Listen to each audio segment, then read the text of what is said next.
आपके साथ ऐसा क्या हुआ कि जो आज इतने सालों के बाद ये एक्टर सुदेश बेरी बैठ के आपको, ऑडियंस को ये कह रहा है कि multi faceted personality mister Bhupendra Singh Chauhan आज आपके सामने मेरे साथ बैठे हैं, और ये चाहता हूं कि आप ऑडियंस को ये बताएं कि टैलेंट जो है वो टैलेंट ये गॉड गिफ्ट होता है।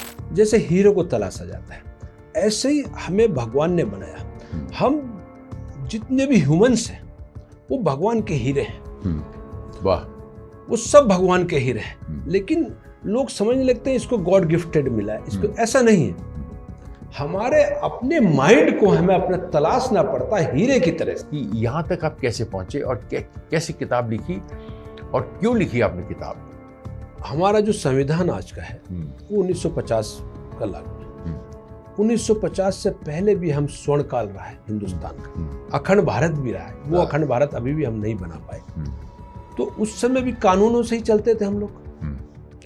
उससे पहले जब हमने ये चीजें रिसर्च करी, तो मैं रिसर्च करते करते चला गया कि ये जब दुनिया बनी ये तो एक ही राजा से चलती थी। ये तो पूरी पृथ्वी एक ही जगह से कमांड थी। और गॉड से डायरेक्ट संवाद करने का भी आपने कुछ बनाया, उसके बारे में कुछ बताइए। हाँ, मैंने वो इस तरह से है कि वही ब्रह्मांड, सभी लोग कहते हैं कि भगवान है, तो मैंने रिसर्च किया कि ब्रह्मांड को भगवान कैसे चलाते हैं। तो वेलकम, मैं आपका स्वागत करता हूं, बहुत बहुत स्वागत करता हूं भूपेंद्र जी। मैं आपसे ये जानना चाहता हूं, जब मैं इंग्लिश में कहता हूं मल्टी फैसेटेड टैलेंट, उसका मतलब ये होता है कि आपका बिजनेस वकालत का है, ठीक है। वकालत जो है वो आपके खानदान में थी या नहीं थी मुझे नहीं पता। आपके डैडी ने ये सोचा था कि आप इतने बड़े वकील बनेंगे? क्या आपको ऐसा लगता है कि गौतम बुद्ध को जो एनलाइटनमेंट मिली गया में उस पेड़ के नीचे, तो इसका मतलब ये हुआ कि ईश्वर जो है उसकी प्रेजेंस आज यहाँ पर भी मौजूद है? तो बहुत सारी चीजें ऐसी हैं जो हमको दिखती नहीं, ठीक है। और आपके अंदर जो इतने सारे टैलेंट हैं, वकालत को छोड़ के आपने किताबें लिखी, बहुत सारी लिखी, तो अगर ये सच है तो ये जो मल्टी फैसेटेड ये भगवान की ब्लेसिंग होती है या आपने उसको डेवलप किया? हीरा जो है वो खुद को तो तराशता नहीं, उसको कोई जौहरी तराशता है या ईश्वर उसको तराशता है, मार मार के सोने को कहते हैं, तब गल के फिर वो जाके जेवर बनता है। तो आपके साथ ऐसा क्या हुआ कि जो आज इतने सालों के बाद ये एक्टर सुदेश बेरी बैठ के आपको, ऑडियंस को ये कह रहा है कि multi faceted personality mister Bhupendra Singh Chauhan आज आपके सामने मेरे साथ बैठे हैं, और मैं तहे दिल से उनका शुक्रिया अदा करता हूं और उनकी तारीफ करता हूं दिल से, और ये चाहता हूं कि आप ऑडियंस को ये बताएं कि टैलेंट जो है वो टैलेंट ये गॉड गिफ्ट होता है। हीरा जो होता है वो जमीन के नीचे से निकलता है, ये तो मुझे पता है कि बाकी कोयला होता है, कोयला एवोल्यूट होकर हीरा बनता है, ठीक है।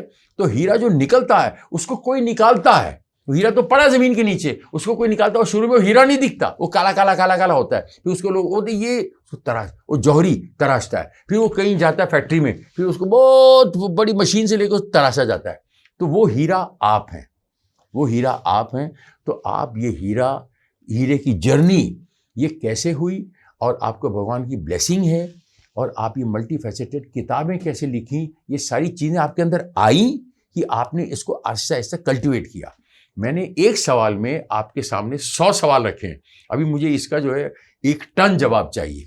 Thank you very much. Thank you sir, और बड़ा अच्छा लगा, बड़ा अच्छा क्वेश्चन आपने पूछा।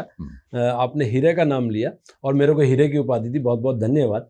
आंसर आपके उस क्वेश्चंस में ही है।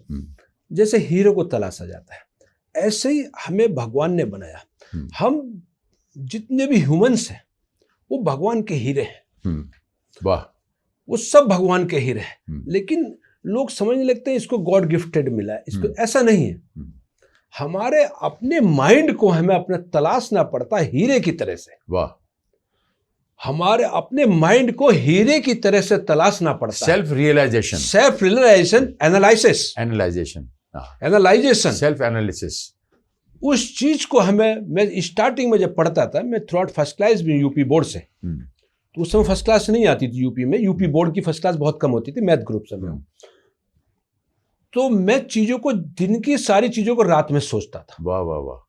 कि कौन सी चीज गलत हो गई, और अच्छी किताबें पढ़ता था। क्योंकि किताबें पढ़ना अपनी बहुत सारी मेहनत को बचाना है, बहुत बड़े संघर्ष को बचाना है। वाह वाह वाह। जो आपको संघर्ष से नहीं मिल सकता। Very good line. तो बड़े बड़े का तजुर्बा आपने किताब में, बिल्कुल इतना तजुर्बा आपने इतने में ले लिया। इतने में ले लिया। आपने देखा होगा 3 घंटे की मूवी में लोग बड़े बड़े कांड कर देते हैं देखने के बाद। आपने देखा होगा। तो वो पूरी लाइफ को एक तरफ रख देते हैं, 3 घंटे की मूवी से कुछ भी बन जाते हैं वो। आपने देखा बहुत सारे कपड़े वैसे पहनने लग जाते हैं, कपड़े लग बाल वैसे, बाल हेयर स्टाइल हो गए। तो उन्होंने तराशा ना मूवी को देख के।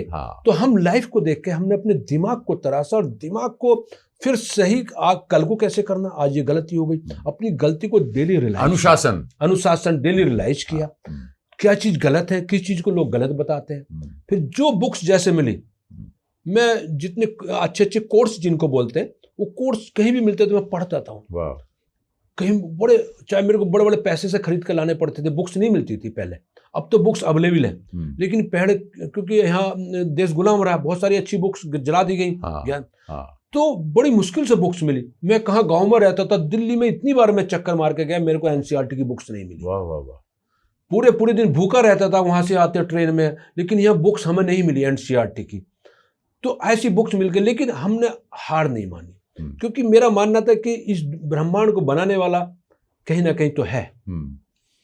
फिर ऐसी रिसर्च करते चले गए, फिर वकालत में आ गए, वकालत करी। फिर हमने देखा कि न्याय, जब जो अंग्रेजों का शासन था, तो हमने देखा वकीलों की बड़ी अच्छी भूमिका थी उसमें, आज़ादी दिलवाने में। तो फिर जनता में अगर हमें न्याय दिलवाना, तो उसके लिए भी ये बढ़िया है। लोगों ने कहा आप फर्स्ट क्लास हो, आप मैथ ग्रुप से, आप कहाँ जाके करोगे, वहाँ तो बड़ा टेंशन होती है, और पैसे की भी नहीं है, इनकम नहीं है, आपको जो है डायरेक्ट कुछ मिलेगा नहीं, क्योंकि केस का पता नहीं कब केस आएगा, इनकम की कोई गारंटी नहीं है, और मेंटेन अपने को रखना है। एडवोकेसी एक मेंटेन होता है। तो मैंने कहा नहीं, थोड़ा सा मैंने कहा उसी में जाना है, जो भी होगा देखा जाएगा। मैंने कहा भगवान ने इतने करोड़ों काम बना रखे है ना, तो वकालत से कमाना जरूरी है क्या? सही बात है ना। बहुत सारे काम से साइड में कर सकते हैं, कुछ भी कर सकते हैं, ऑप्शंस। लेकिन पहले जो है अपना जो माइंड को सेटिस्फाई करना है, वो जस्टिस दिलवाना है, जो अन्याय हो रहा है। वाह। उस पॉइंट पे ध्यान रहा, और वो पॉइंट माइंड को सूट कर रहा था, सेटिस्फाई कर रहा था। सबसे पहले ये क्या है, ये आप खुद से सेटिस्फाई जब तक नहीं होंगे तो उस काम को ना करें। मेरा ये प्रैक्टिकल एक्सपीरियंस। अगर आपको घबराहट है तो उस काम को ना करें। प्रैक्टिकल एक आपको पॉइंट दे रहा हूं, कहीं गुरु की जरूरत नहीं पड़ेगी। अगर आपको जरा सी भी घबराहट हो रही है उस काम को करते हैं, तो रुक जाए। आपका बॉडी उसको मना कर रहा है, आपका माइंड एनालिसिस करके रिजल्ट दे रहा घबराहट का। वाह वाह वाह। अगर घबराहट का रिजल्ट नहीं दे रहा तो आप करिए, कितना बड़ा खतरा हो, फिर कामयाबी मिलेगी, गारंटी है ये। वाह वाह वाह वाह वाह, वेरी गुड। ये फार्मूला, बेस्ट फार्मूला, किसी गुरु को उस समय जरूरत नहीं है आपको। बहुत अच्छे। तो इस तरह पे फिर हम चले, फिर हम वकालत में आए। वकालत में मैं जैसे ही आया, स्टूडेंट लीडर भी मेरा अच्छे लेवल का रहा। 50-50 हजार स्टूडेंट की मैंने रैली करी है। तो उसके बाद मैं वकालत में आया, तो वहां भी मैं जनरल सेक्रेटरी बन गया। जनरल सेक्रेटरी में बन के मैंने देखा तो न्याय का सिस्टम दूसरा है, तारीख पे तारीख। तो मैं उसी पर आया। मैंने कहा नहीं, अपनी कोशिश रहेगी न्याय दिलवाना। तो न्याय दिलवाना तो, और जल्द से जल्द मतलब कुछ भी हेरा फेरी नहीं करना, अपनी तरफ से नहीं करना। क्योंकि मैं जब पढ़ता रहा, मैंने कहा नहीं, हम भगवान की कंपनी के एम्प्लॉई हैं। वाह वाह वाह वाह वाह वाह, क्या बात है, ये लाइन अच्छी लगी। ईश्वर, लोग जो सोच लेते हैं कि मैं की कंपनी के एम्प्लॉय। अब मैं एग्जाम्पल दे रहा हूं, क्योंकि मैं मैथमेटिक्स का आदमी हूं, तो मैं बात शॉर्ट करता हूं, कंक्लूजन पे करता हूं। एग्जाम्पल कम देता हूं, कंक्लूजन ज्यादा देने की कोशिश करता हूं। आप किसी कंपनी में जॉब करते हैं, वो कंपनी के लिए आपको काम करना होगा। आप जरा सा इधर उधर हुए तो मालिक आपको कुछ ना कुछ मतलब निकालेगा, सैलरी कम करेगा, पेनल्टी लगाएगा या डांटेगा। ऐसे ही भगवान का सेम सिस्टम है।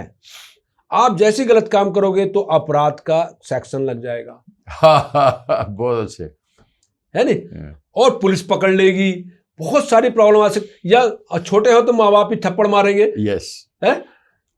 तो आपको ये मान के चलना होगा। यहां भी आपको, फिर मैं एक गुरु कम कर रहा हूं और एक एडवोकेट भी कम कर रहा हूं। कंसल्टेंसी आपको कम से कम लेनी पड़ेगी कि आप ये मान के चले हम भगवान की कंपनी में हैं, हाँ, कहीं पर भी हैं, हाँ, आप अगर घर में बैठे जब भी भगवान की कंपनी, ये नहीं कि आप घर में उल्टा सीधा काम करने लगे। हाँ, आप हर समय ये मान के चलिए मैं भगवान की कंपनी में। तो इस तरह से मैंने अपने माइंड को तराशा वाह, और तराश रहा हूं, अभी भी तराश रहा हूं।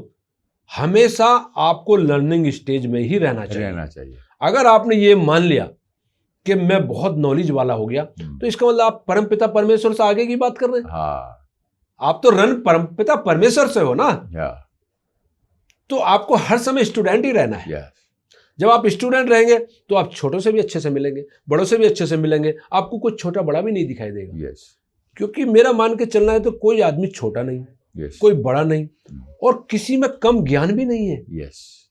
ये मत मानिए कि किसी में कम नॉलेज है, मैं अधिवक्ता हूं तो मेरे को अपनी लाइन की नॉलेज हो सकती है, लेकिन दूसरे में नॉलेज कम नहीं है, ऐसा मान के मैं नहीं चलता हूं। कुछ ना कुछ तो क्वालिटी है। हाँ, क्योंकि भगवान ने जो बनाया है सबको अपना हीरा बनाया। क्या बात है, क्या बात। तो आप अगर ये मान के चलेंगे कि उस वो VVRS 1 हो, VVRS 2 हो, हाँ, लेकिन है तो है, हीरा तो है। हीरे कितने टाइप के हैं? कितने टाइप के? बहुत टाइप के हैं। बहुत टाइप के जानवर मिलेंगे, बहुत टाइप के जानवर मिलेंगे। एक गाय का दूध गिर गाय आज चल रहा है, और आज दूसरी गाय का दूध, गाय तो एक ही है, गधा भी दूध देता है, उसका भी दूध, ऊंट का दूध, या तो सबकी क्वालिटी है, सब में क्वालिटी। बताओ कोई भी एक भी चीज बताओ जिसमें क्वालिटी नहीं है, जिसमें कोई विटामिन ना हो। क्या बात है, सही बात है। तो आपको इस तरह से माइंड को तलाशना, मैं इस तरह से माइंड को तलाश के रखता हूं, और कोशिश रहती कि परम पिता परमेश्वर की एम्प्लॉय की तरह से काम करूं, कोई गलत काम ना हो जाए। और अगर गलत काम हो रहा है तो उसको होने ना दूं। ये नहीं कि अपने खुद से ना हो, ऐसा नहीं है। अगर कोई हो रहा तो उसको होने भी ना दूं, क्योंकि मेरी कंपनी यानी कि भगवान की कंपनी में गलत काम करेगा तो। वाह वाह वाह, बहुत अच्छी, बहुत अच्छी। तो उस नेचर से इस तरह से मैं अपने को तराशता रहा, और अभी भी तराश रहा हूं। फिर मैंने देखा भारत गुलाम कैसे हो गया। जब गीता का संदेश है, जब गीता है दुनिया में, तो फिर दुनिया में लड़ाई कैसे हो सकती है। फिर आप धर्म अधर्म को आपको स्पष्ट बताया गया है कि जो सत्य के साथ है वो धर्म है, और जो सत्य के साथ नहीं वो अधर्म है। तो लोग अधर्म के साथ कैसे खड़े हो जाते हैं? इसका मतलब उसी पॉइंट में मैं चलता हूं कि वो आजाद नहीं है। जो सत्य के साथ खड़े नहीं हो रहे वो आजाद नहीं है। उनकी कमी नहीं है, उनको आजादी नहीं मिली है, किसी ने उनको गुलाम बनाया हुआ है। क्योंकि मैं किसी की कमी पर ध्यान नहीं देता हूं, मैं ध्यान देता हूं उसकी एजुकेशन, उसको नॉलेज नहीं है उस चीज की, या उसको अंधेरे में रखा जा रहा है। बार बार कोई गलत चीज उसके दिमाग में डाली जा रही है। क्योंकि ये जो लोग हैं, हमारे जो दिमाग पे भी आपको रिसर्च करनी होगी, दिमाग कैसे काम करता है। क्योंकि हमारी आंखें काम नहीं करती, दिमाग ही काम करता है। आंखें फोटो खींचती है, अंदर पहुंचा देती है, उस पर दिमाग उसको देता है। तो इसी तरह से बड़ी बड़ी घटनाएं हो जाती हैं। आपने देखा, कभी सोचा नहीं होगा कि महिलाओं ने अपने पति को ड्रम में भर दिया, और हिंदुस्तान में तो कल्पना भी नहीं करी होगी। तो ये हो कैसे गया? इसका रीजन है जो माइंड का खेल है। ये माइंड ने में अगर वो फोटो जो खींचता है माइंड, और एक दूसरा फोटो जो पति का था, अगर उस पर दूसरा फोटो चढ़ गया तो वो फोटो तो डिलीट हो गया। जब वो फोटो डिलीट हो तो उसके लिए वो कुछ नहीं है, नथिंग। तो वो घटनाएं हो जाती है। ये साइंटिफिक रीजन है। इस वजह से कहा जाता है कि कोई माता बहन हमारे ये बोला गया ताकि हमारे दिमाग में गलत फोटो ना पहुंच जाए, वो गलत काम ना करा दे हमसे। वाह वाह, ये साइंटिफिक रीजन दे रहा हूं आपको। ये जो घटनाएं होती हैं, फैमिली जो टूट रही है, साइंटिफिक रीजन है, उनकी कमी नहीं है। फिर अब हमने रिसर्च करी, क्या इंसान को भगवान ने बीमारियां दी हैं? मैं डॉक्टरी लाइन में चाहता हूं, क्या बीमारियां दी हैं? इसका मतलब परमपिता परमेश्वर कमजोर हो गए, मैं उसी पॉइंट पे जाता हूं। इसका मतलब हमारे पिता कमजोर हो गए, ऐसा नहीं है। भगवान ने तो कोई बीमारी दी ही नहीं है, और ना ही कोई इलाज दिया है। जब बीमारी नहीं तो इलाज भी नहीं है, क्योंकि शरीर ही सही करेगा। वो नेचुरोपैथी होती है। नेचुरोपैथी ही मेन इलाज है। खाने की चीजें दी हैं, तो उस चीज से भी हमें हटाया गया। अगर आज हमें एजुकेशन दी जाती है, एजुकेशन में क्या पढ़ाया जाता? सब देशों की राजधानी, सब देशों के राष्ट्रपतियों का नाम। उस राष्ट्रपति ने एक किसी को पानी भी नहीं पिलाया होगा, उसका नाम मुझे बार बार रटना पड़ रहा है। अच्छा, है ना? जबकि मुझे पढ़ानी चाहिए नेचुरोपैथी, ताकि मैं डॉक्टर के पास ना जाऊं, मेरे को कोई वहां पे प्रॉब्लम ना क्रिएट कर दे, पैसा ना बना ले, गलत सलाह ना दे दे। भाई क्या गारंटी कोई गलत सलाह देगा? कोई गारंटी तो है नहीं। जब तक आप खुद पढ़े लिखे नहीं है, तो कोई सरकार गारंटी ले सकती है डॉक्टर वो सही सलाह देगा या नहीं देगा उसको, या कोई भी कंसल्टेंट सही सलाह? इसका मतलब हमें मानव को अधूरा बना रहे, संपूर्ण नहीं बना रहे। हमारा माइंड इतना बड़ा है कि पूरे ब्रह्मांड का राज इसमें भर सकते हो। बाप रे बाप रे बाप। पूरे ब्रह्मांड की जानकारी आप भर सकते हो। ऐसा नहीं कि आप डॉक्टर नहीं बन सकते और आप वकील नहीं बन सकते, आप सब कुछ बन सकते हो। ये मेरी अपनी रिसर्च है। हर आदमी का ब्रेन इतना बड़ा है कि वो सब कुछ बन सकता है, लेकिन हमें बनाया नहीं जाता। एजुकेशन में हमारे कंडीशंस लगा दी गई कि आप नहीं ये देशों की राजधानी याद करिए, आपको नेचुरोपैथी शुरू से पढ़ाई जाए तो बच्चे बीमार नहीं होंगे। एक नेचुरोपैथी की किताब क्यों नहीं है? आप बताएं, मैं गलत बोल रहा हूं तो? किताब है ही नहीं नेचुरोपैथी की। जब वो इतनी सारी चीजें पढ़ सकता, कोई नेचुरोपैथी बुक्स नहीं पढ़ सकता। सही बात है। क्यों नहीं है? नैतिक शिक्षा को लाया गया, लेकिन उसको भी शॉर्ट करके लाया गया। ये सब जो सरकारें हैं या जो राज हम पे करता है, वो ये नहीं कि हमारे लिए कुछ दे रहा है, वो इस तरह की एजुकेशन लाया कि राज हमारा बना रहे। और हमारा, मेरी जो मानना है, मैं आदमी को संपूर्ण बनाना चाहता हूं, उसको किसी के पास जाने की जरूरत ना पड़े और वो अन्याय कहीं सहन ना कर सके। ये दो चीज आज अलग अलग कंसल्टेंट बना दिए गए, अलग अलग स्पेशलिस्ट बना दिए गए। आपको नी का स्पेशलिस्ट, नेक का स्पेशलिस्ट, ईयर का स्पेशलिस्ट, आंख का स्पेशलिस्ट, नोज का स्पेशलिस्ट, ठीक कुछ नहीं हो रहा है। आज शुगर, देखिए जितनी भी डिसीज आप नेट खोलोगे तो लाइफ स्टाइल डिसीज है। बैंक, आप कैंसर खोलोगे लाइफ स्टाइल डिसीज, शुगर खोलोगे लाइफ स्टाइल। भाई वो लाइफ स्टाइल पढ़ा दो ना पहले ही। लाइफ स्टाइल क्या है? लाइफ स्टाइल बिगाड़ा जा रहा है, उधर बीमारी पैदा हो, बीमारी बढ़ रही है। क्यों भाई? आप क्यों नहीं पढ़ाए रहे? इस तरह से एजुकेशन को बनाया गया, कोई संपूर्ण ना हो जाए, वो उसके पास भागता रहे, वो उसके पास भागता रहे, उसके, और ठीक हो ना। हम कह रहे भाग जाएं, ठीक तो हो। आप बताइए शुगर किसकी ठीक हो रही है? अधिक शुगर मीन्स क्या है? जब मेरे को एडवोकेट बोला तो मैं एडवोकेट हूं ना। जब शुगर मेरे को है तो यानी कि शुगर मेरी बॉडी में है, तो उस शुगर एक्स्ट्रा है ना, बस इतनी सी लाइफ स्टाइल दीजिए। एक्स्ट्रा कैसे आ रही है? क्योंकि भगवान ने, मैंने बताया जैसे ब्रेन ब्रह्मांड की शक्ति रखता है हमारा ब्रेन, और ऐसे ही हमारा शरीर इतनी मेहनत कर सकता है, हाथियों का बल इसमें आ सकता है। अगर नेचुरल लॉ से चला जाए। तो ऐसे ही हमारे शरीर को मेहनत नहीं करवाई जा रही। और एसी में बैठी है, तेरे घर में तो एसी नहीं है, उसके घर में तो एसी लग रहा है, तू तो पैदल जा रहा है, तू गाड़ी से, तू ये नहीं खा रहा, चॉकलेट नहीं खा रहा, ये चीज नहीं खा रहा। तो इस चीजों को, जो एक ईगो को बीच में लाकर, ईगो से हमें मारा जाता है। ईगो ही तो मारती है, कुचला जाता है। हाँ, कुचला जाता है उसके पास। जो इस तरह से, और ये कैसे हो रहा है? मल्टीनेशनल कंपनियों ने इस तरह से, अब मैं क्या, जो शासन चलाते, जो बिजनेस चला रहे, उस तरह से उन्होंने अपना किया हुआ है। पैकेजिंग। आज आपके पास मैं कहता हूं 100 करोड़ दे रहा हूं, आप देखोगे 100 करोड़ कम पड़ जाएंगे। मार्केट में इतनी चीज उन्होंने बना रखी, आपका 100 करोड़ 1 मिनट में निकल सकता है। आपने कमाया इतनी मेहनत से पूरी जिंदगी में, लेकिन 1 मिनट में कंपनियां निकाल लेंगी। आप कहेंगे मैं वो गाड़ी लाता हूं 5 करोड़ की, यार वो बंगला मिल रहा है वहां पे कनाट प्लेस में, वो तो 400 करोड़ का है, आपके 100 करोड़ तो कम पड़ गए। तो ये जो इस तरह से हमें फांसा गया, इस वजह से मैं बोलता हूं कि आजादी की ओर कैसे जाए। ये मैं इसको एक बिजनेस, ये बिजनेस कुछ भी नहीं है। पहले लोग तो बिजनेस करते ही नहीं थे, सब चीज पैदा होती थी, जरूरत ही नहीं किसी, तो कितने शांति से सोते थे। और हमसे कई गुना ज्यादा जीते थे। अब कहते हैं वो मौज नहीं लेते थे। मैं गाड़ी में कौन सी मौज है? तो ये गाड़ी में तो बैठ के बीमार हो जाता आदमी है। और पॉल्यूशन हो रहा है।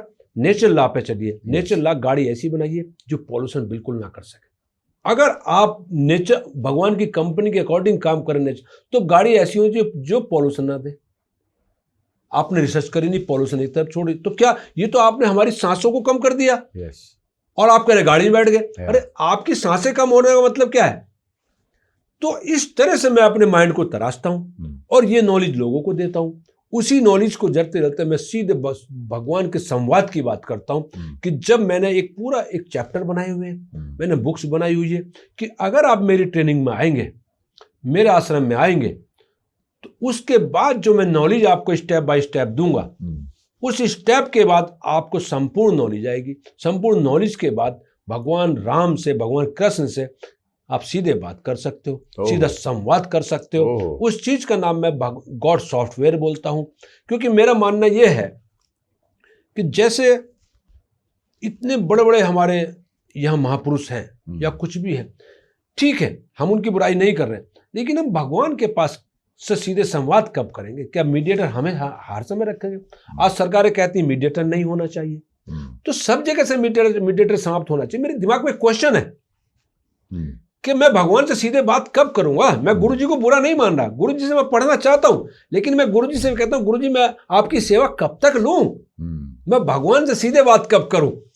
मेरे को गुरुजी ऐसे ट्रेन करें कि मैं कभी तो भगवान से बात करूं ना, तो मैं उस क्वेश्चंस पे चलता हूं, क्योंकि मैं अपने दिमाग के क्वेश्चंस बहुत लाता हूं, उन क्वेश्चंस को फिर मैं सॉल्व करता हूं, मैं उस चीज में रिसर्च करता हूं, जितने क्वेश्चन आएंगे उतने मैं रिसर्च करता हूं। तो ये मेरा थोड़ा सा मैं चला तो भूपेंद्र जी, मुझे आपका थॉट जो है दिल से आपने बोला, मुझे बड़ा अच्छा लगा। मैं जो है समझ में आया, बिकॉज बहुत सारी चीज़ें जो हैं हमारे साथ भी मेल खाती हैं। तो हीरा जो है वो ज़मीन के नीचे से निकलता है, लेकिन उसको जो है मुझे ऐसा लगता है कि हमारे यहाँ एक और शेर पढ़ता हूँ कि हज़ारों साल नरगिस अपनी बेनूरी पे रोती है, बड़ी मुश्किल से होता है चमन में दीदावर पैदा। शेर ये है कि हज़ारों साल नरगिस अपनी बेनूरी पे रोती है, बड़ी मुश्किल से होता है चमन में दीदावर पैदा। इसका ये मतलब हुआ कि आपने ये कहा कि आपके प्रोफेशन में या इंसान जो भी बड़ा होता है, कामयाब होता है, वो हीरा ज़मीन के नीचे से निकलता है। लेकिन मैं उसको इस तरह से लेता हूँ कि हीरा ज़मीन के नीचे से निकाला जाता है। ये कुदरत का एक फ़लसफ़ा है, नियम है, वरदान है। हीरा निकालता है कोई, और उसके बाद तराशता है कोई, और उसके बाद गले में जाता है किसी और के, और वो मार्केट होता है। उसके बाद एक पैकेज में जाता है, उस पैकेट पे लिखा होता है बड़े ब्रांड का नाम, और फिर हीरे की वैल्यू बनती है।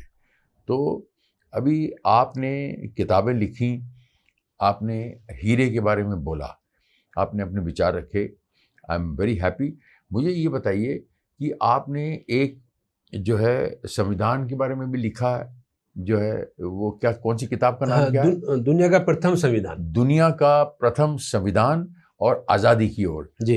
ये जो चीज़ आपने लिखी है, आपके मन में क्या ऐसी बात आई कि जो आपने ये किताब लिखी? क्योंकि कोई भी राइटर किसी चीज़ को अब किताब पे जब उतारता है, जब पेन हाथ में पकड़ता है, तो उसके मन के अंदर बहुत सारी चीज़ें चल रही होती हैं, वो उस हिसाब से फिर उसको लिखता है, उस हिसाब से फिर वो फ्लो में जाता है, तो उसको एक किताब में वो तब्दील होती है। राइट। तो फिर ये इसके बारे में बताइए कि यहाँ तक आप कैसे पहुँचे और कैसे किताब लिखी और क्यों लिखी आपने किताब? हाँ, देखिए, बड़ा अच्छा क्वेश्चन आपने पूछा। हमारा जो संविधान आज का है वो 1950 का लागू है। 1950 से पहले भी हम स्वर्ण काल रहा है हिंदुस्तान का, अखंड भारत भी रहा है, वो अखंड भारत अभी भी हम नहीं बना पाए। तो उस समय भी कानूनों से ही चलते थे हम लोग। उससे पहले जब हमने ये चीज़ें रिसर्च करी, तो मैं रिसर्च करते करते चला गया कि ये जब दुनिया बनी, ये तो एक ही राजा से चलती थी, ये तो पूरी पृथ्वी एक ही जगह से कमांड थी, एक ही जगह से कमांड थी। तो फिर उस समय क्या रूल थे? क्योंकि आज की पृथ्वी तो है नहीं, ये तो इन्फिनिटी काल से चली आ रही है। इन्फिनिटी काल से चली आ रही है, तो फिर वो संविधान कौन सा था? तो इन सारे संविधान, पूरी देश के, पूरी दुनिया के संविधान मैंने रिसर्च किए, सबकी डेट निश्चित है। किसी भी संविधान पे चलिए आप, ये सब अमेरिका ले लीजिए, इंग्लैंड ले लीजिए, इंग्लैंड में तो संविधान भी नहीं है, परंपरागत चल रहा है। चाइना ले लीजिए, हाँ, चाइना का, ये कहीं पे भी ये सबकी डेट निश्चित है। जापान सबकी डेट निश्चित है। मैं इनसे पहले गया, क्योंकि हमारा जो माइंड है, इस माइंड को हमें एक्सपेंड करना चाहिए, इसको रोकना नहीं है। अगर आपने रोक लिया तो आप जैसे पानी रुक जाता है तो वो उतना साफ नहीं रहता है। माइंड को जितना दौड़ाओगे, दौड़ाइए, मजा आएगा। और मजा आने के बाद आपको जो रिसर्च मिलेगी, जो सेटिस्फैक्शन मिलेगा, वो खुद भगवान का आंसर होगा। क्या बात है, क्या बात है। क्योंकि आप सेटिस्फाई जब तक नहीं होंगे, जब तक आपको भगवान के दर्शन नहीं होंगे, ये भी मैं बता रहा हूँ। यस। पॉइंट पूरी दुनिया का वही है। इसी वजह से दुनिया भटकती रहती है, आपने देखा होगा। बहुत सारे लोग वहां जा रहे हैं, वहां जा रहे हैं, वो यात्रा, ये यात्रा, वो यात्रा। ये कब तक है? जब तक आपको भगवान के बारे में सही ज्ञान नहीं हो रहा है। जब भगवान के बारे में सही ज्ञान नहीं हो रहा तो आप भटकते रहेंगे और आप पूरी दुनिया में घूमते रहेंगे, लेकिन सेटिस्फैक्शन नहीं मिलेगा। हम सेटिस्फैक्शन वो क्यों नहीं मिल रहा, हम उस रिसर्च पे जाते हैं, उस रिसर्च की बात करते हैं। तो हमने देखा है बहुत सारी दुनिया के इतने सारे संविधान हैं। हमारे यहाँ तो संविधान अभी से आया, तो उससे पहले तो हमारा स्वर्ण काल रहा है। एक आदमी ऐसा रहा, हाथियों का बल रहा है। अब तो हम एक चींटी को भी नहीं मार पाते, है ना। तो ये सारी चीजें हैं।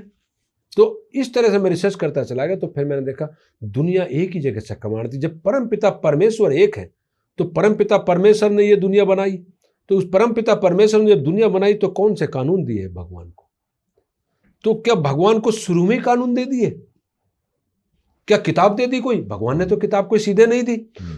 होल ब्रह्मांड को बनाने वाले परमपिता परमेश्वर, सब चीजों को देने वाले परमपिता परमेश्वर, इतनी सारी ब्रह्मांड में चांद, सितारे, सूरज, हवा, पानी, झीलें, झरने, सुंदर सुंदर हिल्स, बर्फ, हिरन और इतनी सुंदर चीजें हैं कि हम मन मोहित हर समय रहते हैं, दुनिया में खोए रहते हैं और उसकी तरफ भटक। तो क्या वो किताब क्यों नहीं दी है? तो उससे पहले किताबें नहीं थी शुरू में। किताबें क्यों नहीं थी? जब परमपिता परमेश्वर ने दुनिया बनाई तो सीधे कमांड में थे, उसके सीधे बात होती थी, सीधे संवाद होता था। उस संवाद को खत्म होते होते जब बहुत दुनिया बढ़ने लगी, धीरे धीरे जनसंख्या बढ़ने लगी, तो उसकी वजह से फिर किताबें बनाई। और जब वो संवाद खत्म हो गया तो लोगों के दिमाग में विकृति आती है। कुछ बच्चे होते हैं अपने टीचर का कहना नहीं मानते, कुछ मानते हैं। तो सोचता है यार कुछ नहीं, मरने के मर जाएंगे, ये कुछ गलत काम कर ले। तो वो फिर अपने हिसाब से दुनिया लोगों को बताने लगे भगवान ने ये बोला, भगवान ने वो बोला है, मेरा सही मानो, उसका सही मानो। अरे भगवान ने तो बोला है ना, अब सही गलत कैसे चला जाए? तो उससे रिसर्च करते फिर मैं देखा शुरू में जो भगवान ने ज्ञान दिया उसको मैंने दुनिया का प्रथम संविधान माना। उस चीज को मैंने अपनी किताब में लेकर आया। वो संविधान भी है और भगवान से सीधे संवाद भी है, और वही कानून है। आप बीच में कोई कुछ भी लाता रहे वो बदल नहीं सकते आप। तो वो दुनिया का प्रथम संविधान इस तरह से मैंने लिखा, जो सभी का है और नेचुरल लॉ पे आधारित है। अच्छा, अभी मुझे ये बताइए कि आपके सारे, मुझे ऐसा लगा आपके सारे जितने भी जवाब आपने दिए जी, वो सब सेल्फ एनालिसिस और सेल्फ रियलाइजेशन के ऊपर बेस्ड हैं। ये राइट कि आपने खुद को, जैसे ये मुहावरा है ना, खुद ही को कर बुलंद, खुद ही को कर बुलंद, इतना खुद ही को कर बुलंद। तो आपने खुद ही को बुलंद किया, आपने खुद को स्ट्रांग किया, खुद को तराशा जी, खुद को आपने मेहनत, जैसे एकलव्य ने किया जी। एकलव्य ने गुरु जी की मूर्ति रखी और उसने जो है उसमें धनुर्धर बना, निपुण बना, परफेक्ट बना वो ट्रेनिंग करके। और बहुत सारे लोग ऐसे हैं जिनको ट्रेनिंग आदमी देता है, गुरु जी आके देते हैं, वो पैसे देते हैं और ट्रेनिंग लेते हैं। जी जी जी। तो आप मेरे हिसाब से एकलव्य हैं। आपने जो इतना अच्छा खुद को डेवलप किया, खुद को तराशा, एंड ईश्वर का आशीर्वाद से आपने ईश्वर को सेंटर फोकल पॉइंट रखा और अपने आप को डेवलप किया। यस, मैं ईश्वर विश्वास करता हूं। ईश्वर विश्वास करते हैं आपने। ये मुझे बड़ा अच्छा लगा, क्योंकि आप स्वर्ण काल की बात करते हैं तो आपने ये करेक्ट कहा कि भाई संविधान अभी, आपने बुक के ऊपर देखा कि ये संविधान अभी आया है 50s में। हाँ। तो दुनिया तो हजारों करोड़ों साल से है, तो तभी भी दुनिया चलती थी। हाँ, उसके बाद हमने क्या कर दिया, इतने इतने टुकड़े टुकड़े टुकड़े टुकड़े टुकड़े करके उसको टोपियों में बदल दिया और उसमें जो है दीवारों में बदल दिया। मुझे वो शेर याद आ रहा है कि इतनी दीवारें उठी एक घर के दरमियाँ, इतनी दीवारें उठी एक घर के दरमियाँ कि घर गुम हो गया दीवारों दर के दरमियाँ। क्या बात, बहुत बढ़िया। ये ऊपर से हम देखते हैं ना, जी जी, दीवारें इतनी दीवारें, ये छोटा साइप्रस है, इटली है, टिटली है, पिटली है, पैराग्वा है, नैराग्वा है, नार्गी है, ऐसे ये देश बने हैं, ऐसे ही देश बने। क्यों बने, क्यों इतना बांट दिया कि इतनी दीवारें उठी एक घर के दरमियाँ कि घर गुम हो गया दीवारों दर के दरमियाँ। खाली दीवारें नजर आ रही हैं और टोपियां नजर आ रही हैं। उसी पे सर मैं आधारित ये गॉड सॉफ्टवेयर लेकर आया हूँ। अच्छा, ये जो भगवान से सीधे संवाद वाली बात है, हाँ। जब तक वो सॉफ्टवेयर क्या, उसको वेद भी आप बोल सकते हैं। अच्छा, वो वेद सॉफ्टवेयर ही है भगवान का, वाह वाह। जिसको वेद बोलते, ज्ञान है वो, और वो सभी के लिए है। तो ये क्योंकि नेचुरल है, सभी के लिए। पृथ्वी, सूरज जो निकल रहे हैं, या पानी जो है, वो सबके लिए, वो सबके लिए है। उसका कोई धर्म नहीं है। हाँ, नहीं, अब धर्म के ऊपर बात आई, धर्म मैं बता देता हूँ, क्योंकि यहीं पर ही अब देखिए, जब कहते हैं बहुत सारे धर्म है, ये बोलते हैं, तो क्या एक शब्द अगर कोई है, तो वो एक शब्द का अर्थ एक ही तो होगा ना। बहुत सारे कैसे हो जाएंगे? या तो वो सब कुछ एक ही होने चाहिए। अब हम बोल देते हैं कि मुस्लिम धर्म, हिंदू धर्म, क्रिश्चियन धर्म, सिख धर्म और धर्म आपने बोला, मेरा अपना विचार है, मेरी अपनी खोज है कि धर्म शब्द एक है, उसका अर्थ एक ही होना चाहिए, डिफरेंट नहीं हो सकते। अगर धर्म शब्द या एक ही शब्द का डिफरेंट शब्द नहीं, कैसे हो सकता है? अगर जल का अर्थ जल है तो जल ही रहेगा ना सर। अब ये कहते हैं किसी नाम से पुकार लो, किसी भी नाम से पुकार लो, उसका अर्थ तो एक ही रहेगा, जल तो जल रहेगा, जल तो जल रहेगा। और एक ही तासीर है उसकी, एक ही चीज है। कोई मिलावट कर देगा फिर भी जल ही रहेगा, जल निकाल लो उसमें से। तो मेरा कहना मतलब धर्म एक ही है, दूसरा कुछ और है। आप विभिन्न धर्म नहीं बोल सकते, आप धर्म एक, उसका मतलब एक ही है।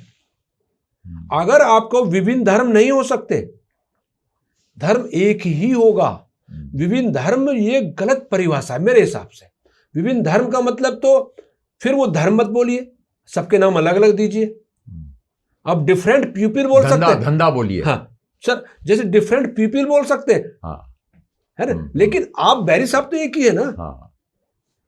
तो आपका जो आप एक ही हो ना, तो ऐसे धर्म एक ही है, विभिन्न धर्म नहीं है।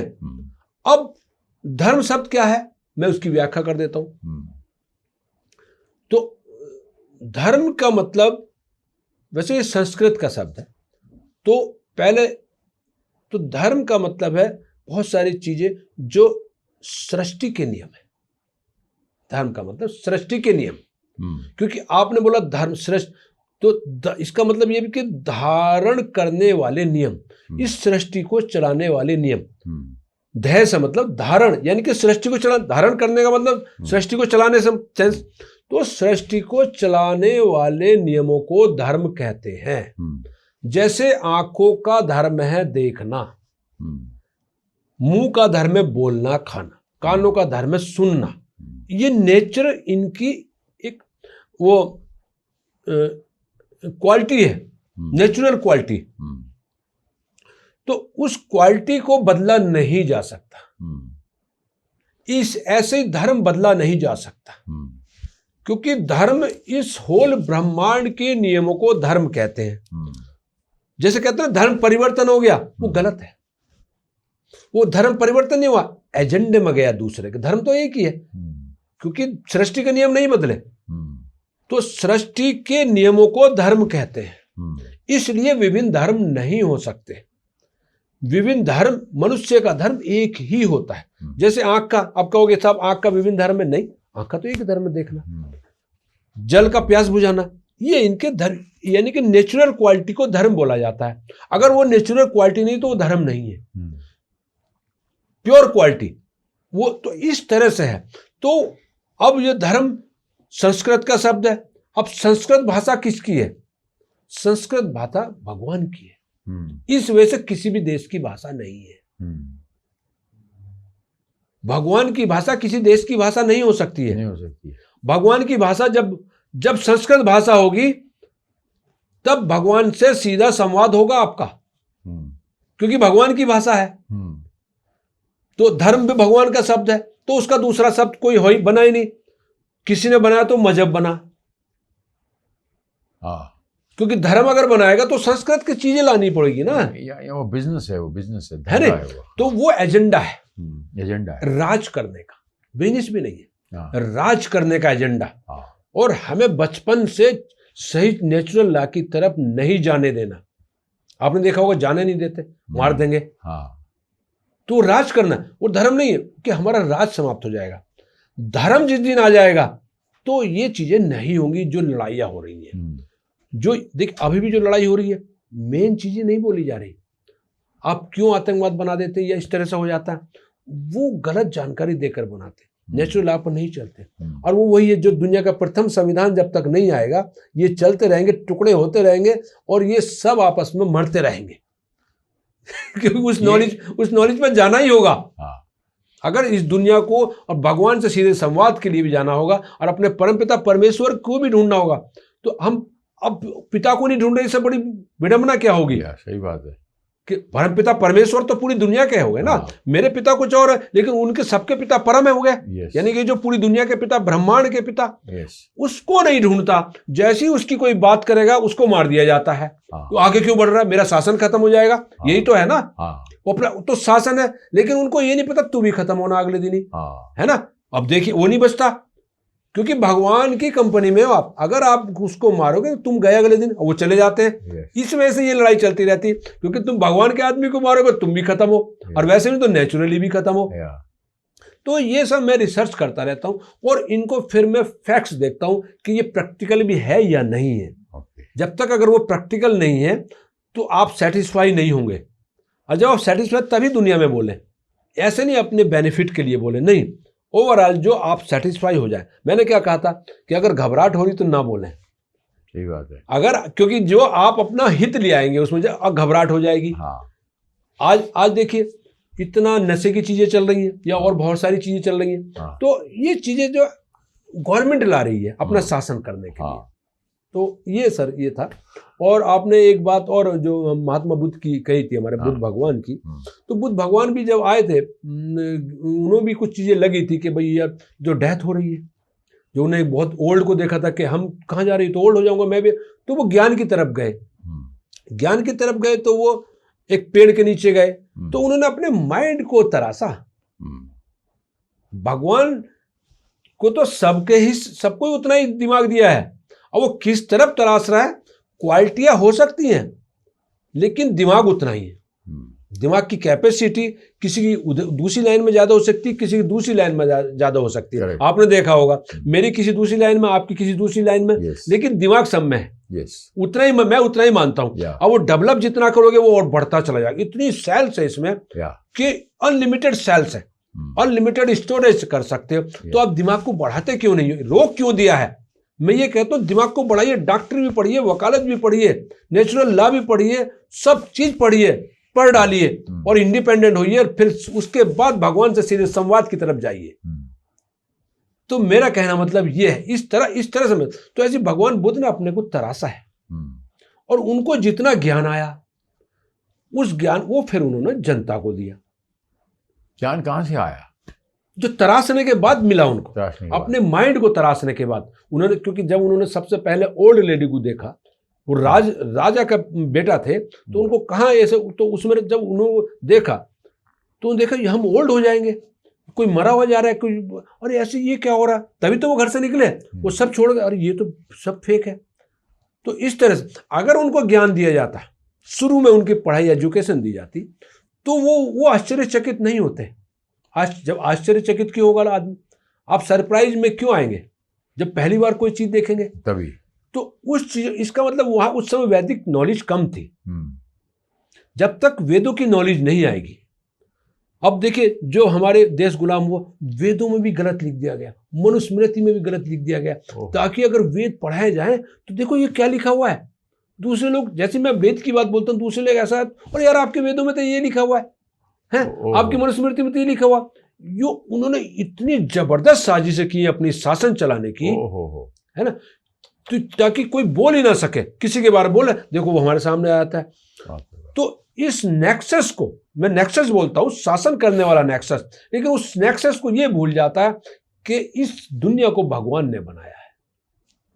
वो नेक्सस ये भूल जाता है, जब वो गलत काम करता है, जब वो पलटवार करता है, तो उसका शासन उखड़ जाता है। जैसे हिंदुस्तान से अंग्रेज चले गए, मुगल चले गए, तो उनको ये नहीं पता होता है ये नेचुरल लॉ पे हिंदुस्तान होता है, इस वजह से आज तक ये जिंदा है।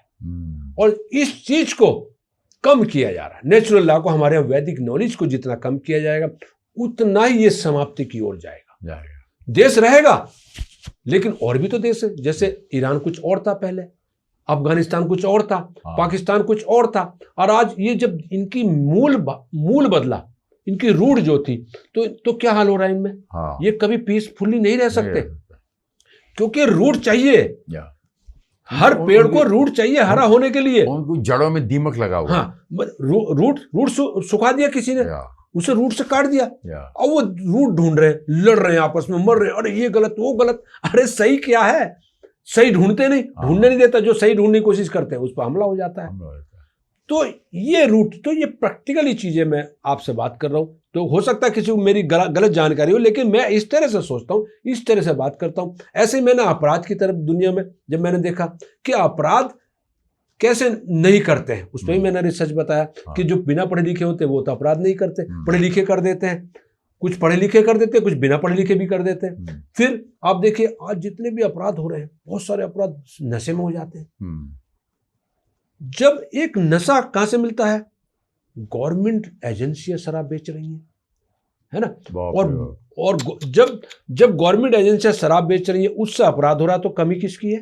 बाप रे बाप। तो इसका मतलब क्या है, कहीं बीच के कोई चेन की कमी है, कमी है। अभी है। तो ये एनालिसिस करनी चाहिए ना आदमी कि ये जैसे ही आप नेट खोलिए कि शराब पीने के बाद हीनियस क्राइम कितने हो रहे हैं, और एक्सीडेंट कितने हो रहे हैं। अभी राजस्थान में 13 एक ट्रक ने 13 लोगों को कुचला शराब पी के, और वो ड्राइवर पहले भी 1-2 एक्सीडेंट कर चुका था, लेकिन फिर भी चला रहा। तो कमी किसकी, शराब कहां से आई, सरकारी एजेंसी से। तो जिम्मेदार सरकार क्यों नहीं है। आज की डेट में हमारी मनुस्मृति को गलत क्यों बोला जाता है। सही बात है। मनुस्मृति को सरकार कभी नहीं ला सकती। क्यों नहीं ला सकती, क्या कमियां हैं, संविधान से क्या डिफरेंस है। मनुस्मृति में ऊपर जो लोग बैठे उनके लिए सबसे ज्यादा सजा का प्रावधान है। अच्छा, नीचे वालों के लिए 10 गुना कम सजा है, ऊपर वालों के लिए 10 गुना ज्यादा सजा है। बाप रे। इस वजह से मनुस्मृति को दुनिया से हटाया गया और मनुस्मृति के बारे में गलत बातें बोली गई। इसका मतलब ये हो कि घर का भेदी लंका ढाए। यस, हम ही खुद के दुश्मन हैं। खुद के दुश्मन है, खुद के दुश्मन है। तो अब इस वजह से आप देखेंगे ऊपर के कोई कितने अपराध कर ले, आप उनके खिलाफ एफआईआर नहीं कर सकते, क्योंकि वो संविधान इस तरह का बना के लाए गए। नाम संविधान दिया गया, लेकिन अपनी सेफ्टी के लिए उसको लिए चेंज करते चले आ रहे हैं। अगर एक बार किताब वो संविधान वो जो कभी बदला ना जा सके, उसको ऑल्टर करते जा रहे हैं, वो संविधान कहलाता है। अगर आपने बदल दिया तो वो संविधान नहीं, कहीं ना कहीं कमी है। एक देश का संविधान अगर बन गया तो बदला कैसे जा रहा है।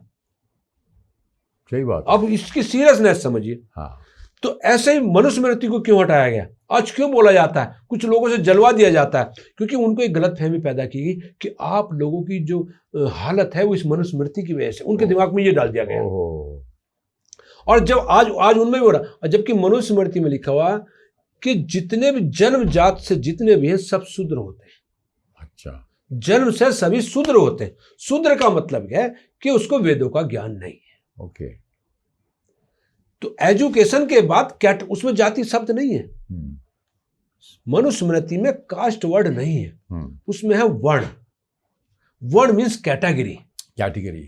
कैटेगरी सरकार में सबसे ज्यादा कैटेगरी है, कलेक्टर, क्लर्क, एडीएम, डीएम, कप्तान, पुलिस वाला, क्लर्क, चपरासी। तो चपरासी तो वहां पर है, आपने रखा हुआ, इसका मतलब तो आपने वहां अत्याचार कर रहे हैं। हमारे समाज में तो चपरासी है ही नहीं कोई, हमारे समाज तो सब बराबर था, काम के अनुसार है। आज भी मेरे को अधिवक्ता क्यों बोलते हैं, क्योंकि मैंने काम के अनुसार एडवोकेट हूं। तो हमारी मनुस्मृति में तो वर्ण बताया गया, काम के अनुसार बोलना, आपको दूसरे को कुछ नहीं बोलना, जो काम कर रहा उसको उस बारे में उसको इज्जत दो। इन्होंने कह दिया उसने गरीब बना दिया। तो ऐसे गलतफहमी बोली जाती है। जैसे आज एक डेमोक्रेसी की एक वीकनेस है, शासन करना कितना आसान है लोगों को। आप देखिए कि सबसे बड़ा कि जो भौतिकवाद है वो सबसे ज्यादा किसके पास है, आज पैसा या इंडस्ट्रियलिस्ट कौन है। सबसे पहले राजपूत कौम यहां थी। राजपूत का मतलब और जो देश की सेवा करने वाला, जो संपूर्ण नॉलेज रखता था, कास्ट नहीं है। क्षत्रिय का मतलब है संपूर्ण नॉलेज, उसको क्षत्रिय बनाया जाता। जब संपूर्ण नॉलेज हो जाए, जब अखाड़ा में जीत जाए, युद्ध में जीत जाए, पहलवानी में जीत जाए, उसका वेदों का भी ज्ञान हो, सहनशीलता भी हो, तब उसको क्षत्रिय बनाया जाता था। तो अब इन्होंने जब वो लड़ते रहे, लड़के जब डेमोक्रेसी आई तो उन्होंने क्षत्रियों के खिलाफ लोगों को भड़का दिया। और क्षत्रिय पिक्चरों के द्वारा भड़काया गया, पिक्चरों को पैसा कमाना था, उनको ठाकुर सबसे बड़ा लगता था, उस तरह से किया गया। उसके बाद वो वोट बैंक दूसरा बना लिया गया। अरे ठाकुरों के किले हैं, ये किले तुमसे जो है लूट कर बनाए, किसी ने यूं कह दिया। तो लोगों को फिर अलग डिवाइड किया। जैसे आज की डेट में अडानी अंबानी का नाम ले लेके बार बार जनता को भड़काया जाता है। जो बड़ा समझ रहा होगा उसके खिलाफ भड़का के वोट बैंक बना लिया जाता है। जैसे पहले हमारे यहाँ यूनियन बहुत ज्यादा बनी, जो फैक्ट्री मालिक होता था वो सबको रोजी रोटी दे रहा, हजारों करोड़ का लोन है उस पर है। उसके बाद उसके खिलाफ भड़का के यूनियन बना ली, नेता बन गया, वो मंत्री बन गया, वो फैक्ट्री बंद हो गई, हजारों लोग गरीब हो गए। तो आज जो डेमोक्रेसी में राज करने का सिस्टम है वो इतना सिंपल है कि एक डिवाइड एंड रूल वाली पॉलिसी एसी के कमरों में बैठकर बनाई जाती है और मीडिया में बोल दी जाती है और मीडिया उसको वायरल कर देता है। और मीडिया वायरल करने के बाद वो सब पब्लिक में चली जाती है। 2 ग्रुप 3 ग्रुप गुट बन जाते हैं। जिसके फेवर में लगा, मैं गरीब हूं, मेरे पास गाड़ियां नहीं है, वो उसका वोट बैंक बन गया और वो अपना आराम से सो गया, मेरी सत्ता आपके आ जाएगी। क्योंकि मैंने तो कितना आसान हुआ। आज मीडिया जेन्युइन मीडिया नहीं है। नहीं जो जेन्युइन मीडिया, क्योंकि उन्होंने इंप्रेशन में ले लिया, उसको कंपनी बना के ले रहा है। जेन्युइन मीडिया का मतलब यह है कि आप जितने न्यूज राहुल गांधी की दे रहे हैं, जितनी न्यूज मोदी की दे रहे हैं, इतनी न्यूज आम आदमी की भी आनी चाहिए, जो समाज में काम कर रहा है, जिसकी वजह से मोदी की सरकार जिंदा है, जो टैक्स दे रहा है, जो मेहनत कर रहा है, जो आपके कुआ खोद का पानी पिला रहा है, उसकी न्यूज क्यों नहीं है? मोदी को सारा दिन न्यूज पे क्यों दिखाया जा रहा है, या सारा दिन राहुल गांधी को क्यों दिखाया जा रहा है? हम कहते हैं उनको दिखाया जाए खूब, लेकिन आम आदमी जो मेहनत कर रहा है उनकी न्यूज क्यों नहीं है? वो क्या चाहता है, वो नया डेवलपमेंट क्या चाहता है, वो भी न्यूज आनी चाहिए। वो न्यूज कहीं पर है? नहीं मिलेगी आपको, 0 पर। कोई घटना हो गई, मर गया तो आ गई, उससे पहले नहीं है कोई भी न्यूज। समाज में आज समाज जिंदा है। आज इतने बड़े समाज सेवक काम कर रहे हैं। आपने देखा किसी का इंटरव्यू आ रहा है, किसी का न्यूज़पेपर में नाम आ रहा है। आज फोटो सिस्टम हो गया, बड़े आदमी को बुलाया, फोटो खिंचवाया, वो फोटो निकल गया। अरे भाई, कर्मों के फोटो निकालो, कर्मों के। कर्म क्या है? हमारे यहाँ गीता का संदेश है, कर्मण्यवाधिकारस्ते मा फलस्यु कदाचित्। उस पर नहीं चल रहा हिंदुस्तान। कर्म की न्यूज आनी चाहिए, कर्म की। तो ये डेमोक्रेसी में इस तरह से चल रहा है। और डेमोक्रेसी में एक क्लास बना ली जाती है, और जो लोग कर्मशील लोग हैं, जो प्रतिभाएं अपने को डेवलप करके आगे लाती हैं, उनके खिलाफ भड़का के डेमोक्रेसी में वोट बैंक बनाया जाता है कि ये जो आगे बढ़ गया ना, ये आपका लूट के बढ़ गया। बताओ, ये आप देख रहे होंगे। तो इस तरह से जो है, तो ये इस चीज को कौन उजागर कर सकते हैं? पत्रकार, टीवी चैनल्स। तो उनको ध्यान रखना होगा कि हम सब लोग जनता की मेहनत से चल रहे हैं, सब लोगों का, क्योंकि सरकार एक पैसा नहीं कमा रही है, केवल टैक्स से चल रही है। तो उस जनता की जेन्युइन न्यूज आनी चाहिए और उसको टाइम स्लॉट करना चाहिए। आप अगर आज क्यों नहीं उनके आप बड़े हाईलाइटेड, आज हीरो हीरोइन के आप न्यूज ले लेंगे। अरे हीरो हीरोइन कलाकार हैं, है नहीं? आप उनके कर्म कोई कर रहे हैं तो उसकी न्यूज लाइए। हम ये नहीं कह रहे उनकी न्यूज नहीं आनी चाहिए, उनकी भी आनी चाहिए। लेकिन जब वो देश के लिए कुछ करने जा रहे हो, जो समाज में लोग मेहनत कर रहे हैं, उस तरह की न्यूज करने जा रहे हो, आप हाईलाइटेड लोगों को मत लेकर बार बार। लोगों को कैसे डेवलप करोगे आप? समाज को, देश को डेवलप कैसे करोगे? जो न्यू है उसका कोई न्यूज नहीं आती। हाँ, जो समाज में काम कर रहे हैं, समाज में काम कर रहे हैं। अब बल्कि नया लीडर कैसे आप पैदा करोगे? क्योंकि आप तो हाईजैक हो चुके हो, कुछ लोगों की ही न्यूज दे रहे हो। अब आपको मैं कहता हूं, नया सेवक कैसे आएगा आपके लिए? हाईजैक है। आप नया सेवक कैसे आएगा जब समाज में जो लोग सही काम कर रहे हैं उनकी बातें दुनिया को, समाज को नहीं दिखाओगे, तभी तो समाज देखेगा। आज आप बताइए कैसे एंटर कर सकता है कोई नया सेवक, नया देश के लिए काम करने वाला कैसे आगे बढ़ सकता है? बताइए, सही बात जब है। तक पत्रकार बंधु हमारे नहीं देखेंगे इस चीज को कि समाज के हीरो को आगे बढ़ाया जाए, तो कैसे नए लोग मिलेंगे? सही बात तो है। नए लोग आप देख रहे होंगे रुक गए हैं बिल्कुल इस समय। नया डेवलपमेंट नहीं है। आप कह रहे डेवलप कंट्री बनना, अरे जब तक नए नेता नहीं आएंगे, नया विचार नहीं आएगा। तो ये आपको क्या लगता है, ये पूरे हाईजैक हो गया पूरा समाज जो है? हाँ, जो आगे बढ़ना चाहते हैं हाँ, वो पूरे हाईजैक हो गए, हाईजैक हो, वो उनका आगे दीवार बना दी, दीवार बना दी गई और है। वो दीवार के साथ जो दीवार के साथ चिटक गए हैं, हाँ, वो आगे बढ़ नहीं पा रहे। उन्हें बढ़ने नहीं दिया जा रहा है। अमीर आदमी और अमीर हो रहा है, गरीब हाँ, आदमी और गरीब और गरीब हो रहा है, और गरीब होता हाँ। जा रहा है। तो क्योंकि जो और जैसे सोशल मीडिया आई है, सोशल मीडिया ने उस चीज को उधर लेकर आया। हाँ, सोशल मीडिया काफी काम कर रहा हाँ, है ना? लेकिन सोशल मीडिया में भी अब जिन पर पैसा है वो आगे बढ़ने लगे। पहले जब शुरू में सोशल मीडिया चला तो जेन्युइन चीजें आगे बढ़ रही थी।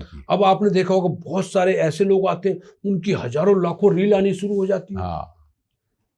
क्योंकि अब दूसरों की रील कैसे सुने? जब बार बार हम खोलेंगे तो 50 रील वो आ रही है जो बूस्ट करा रहे हैं।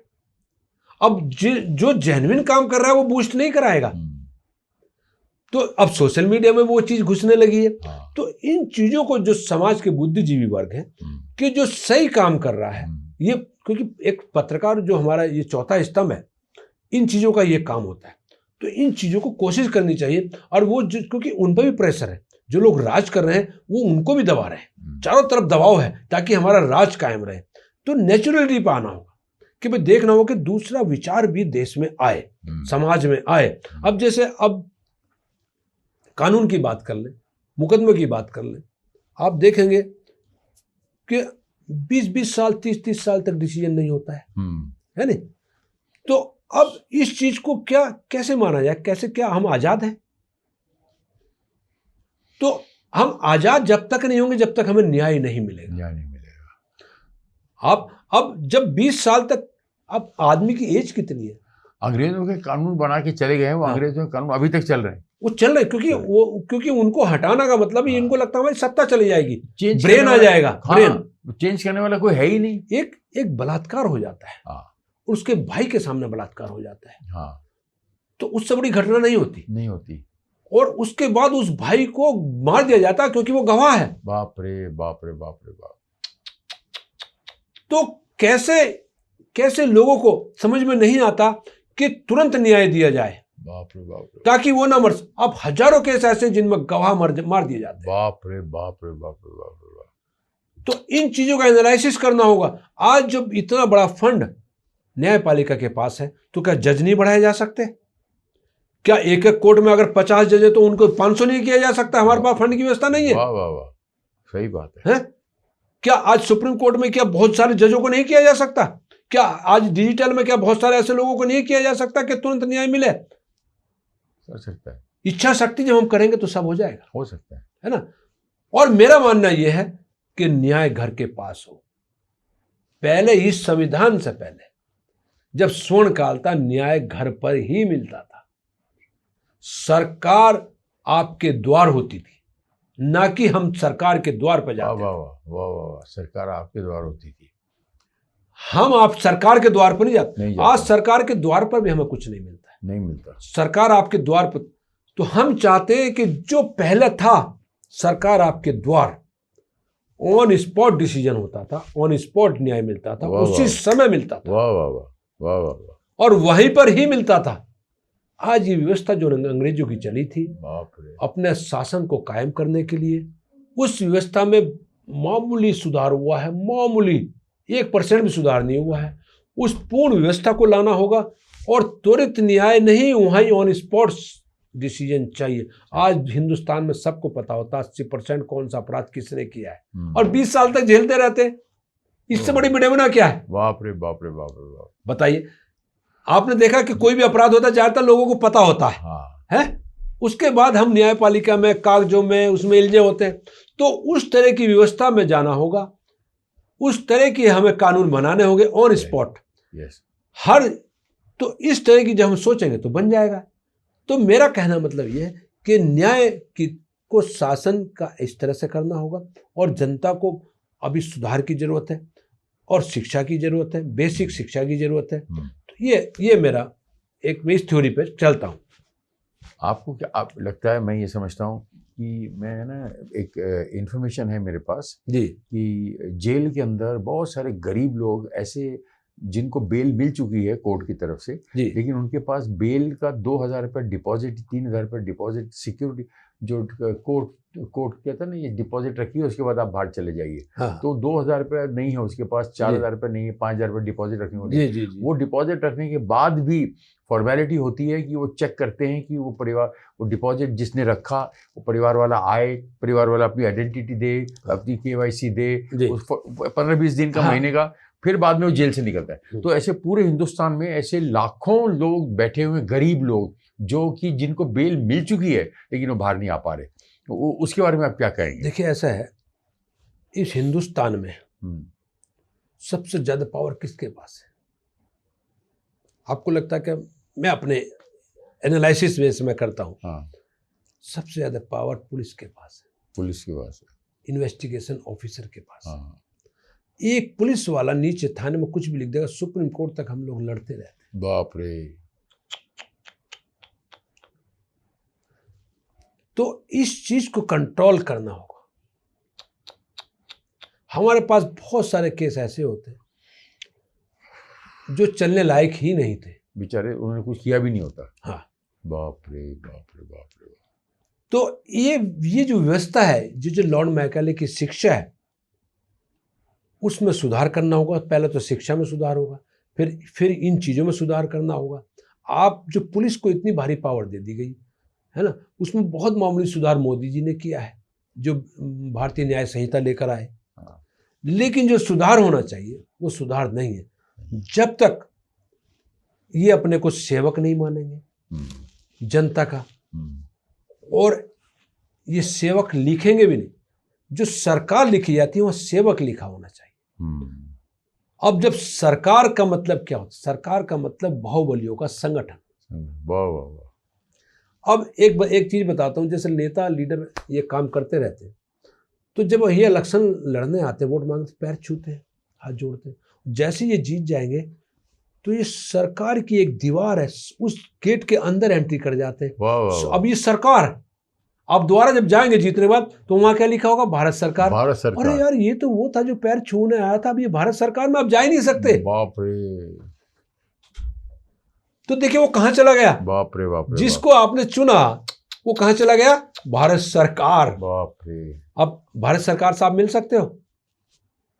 आम आदमी नहीं मिल सकता है? नहीं मिल सकता।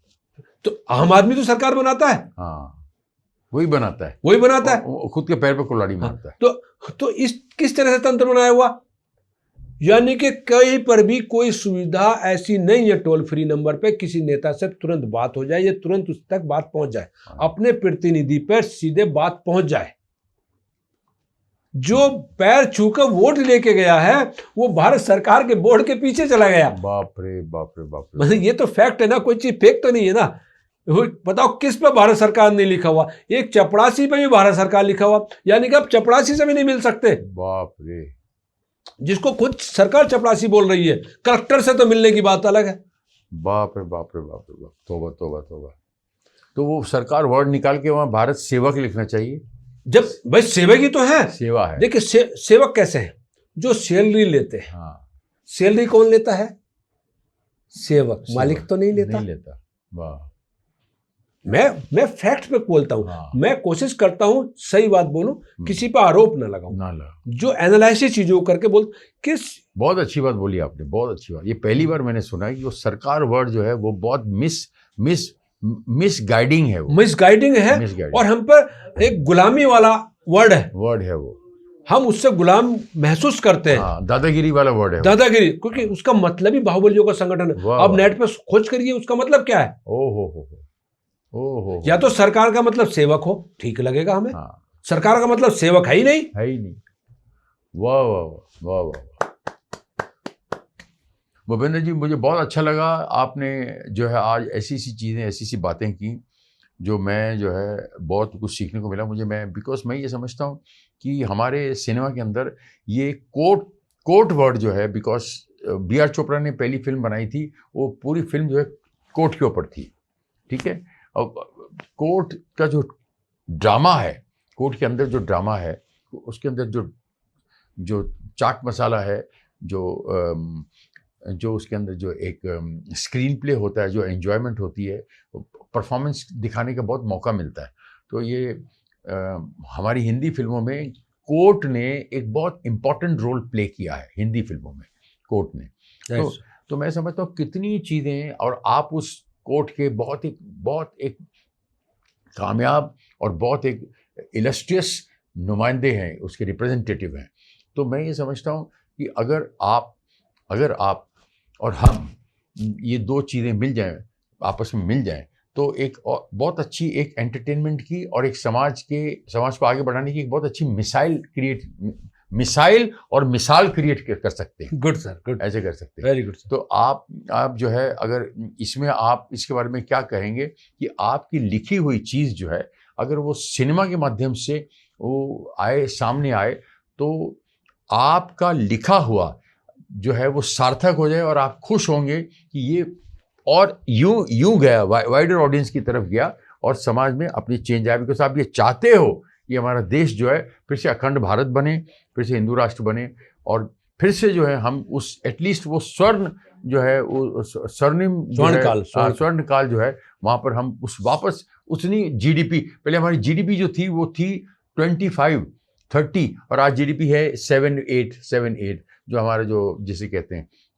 तो वो उस काल पे वापस लेके जाने के लिए हमें मेहनत करनी पड़ेगी। इम्पॉसिबल कुछ नहीं है। Right sir. कानून तब से है, हजारों सालों से है। हम कहते हैं ये किताब अभी लिखी और 1960 से है। तो अगर हम आपके ही लिखा हुआ, आपके थॉट को अगर सिनेमा के को अंदर तब्दील कर दें, और हम तब्दील कर दें, तो इसके बारे में आपका क्या ख्याल है? बहुत बहुत अच्छा लगा सर, आपने मेरी बातों का अप्रिशिएट किया और उस पर ये थॉट मेरे को दिया कि सिनेमा बन सकती है या नहीं बन सकती। तो मुझे बहुत अच्छा लगा और बहुत बहुत धन्यवाद आपका, जो मुझे इतना सम्मान आपने दिया। देखिए सर, मैं साइंस का स्टूडेंट भी रहा हूँ, तो मैं साइंटिफिकली भी चीज़ों का एनालिसिस करता हूँ।